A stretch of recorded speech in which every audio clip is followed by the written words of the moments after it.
जय हिंद। भारत के संविधान अनुच्छेद 5 के तहत हम लोग 5 तरीका से भारत की नागरिकता प्राप्त कर सकते हैं। वो 5 तरीका है जिससे हम लोग भारत की नागरिकता प्राप्त कर सकते हैं। तो 5 तरीका कौन कौन है? पहला तरीका है वंश के आधार पे।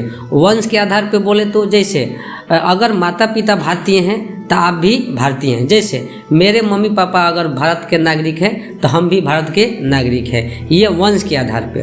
और दूसरा होता है जन्म के आधार पे। अगर आपका भारत में जन्म हुआ तो आप भारत के नागरिक कहलाइएगा। बस शर्तें हैं कि माता पिता में से कोई एक भारतीय होना चाहिए। दूसरा हो गया जन्म के आधार पे। तीसरा होता है अर्जित भूमि, यानी विदेशी राज्य को भी हम भारत के नागरिकता बनाना चाहें तो बना सकते हैं। जैसे सिक्किम को हम लोग बनाए थे।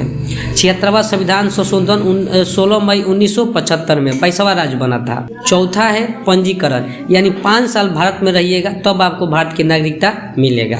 अब 5 साल से 7 साल कर दिया गया। हालांकि जब शुरुआत में जब संविधान बना था तो उस वक्त शुरू तो 6 महीना था। 6 महीना अगर आप भारत में रहिएगा तो आपको भारत की नागरिकता मिल।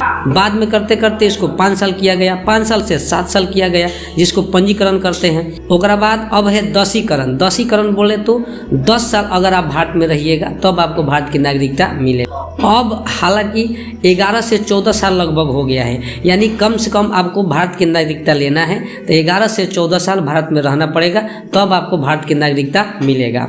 और भारत के संविधान में टोटल 22 भाषा है। 22 भाषा में से कोई एक भाषा आना अनिवार्य है। और साहित्य, कला और विज्ञान के क्षेत्र में होइएगा तो और अच्छा है, तब जाके आपको भारत की नागरिकता मिलेगा। ये 5 तरीका है जिससे हम लोग भारत की नागरिकता प्राप्त कर सकते हैं। जय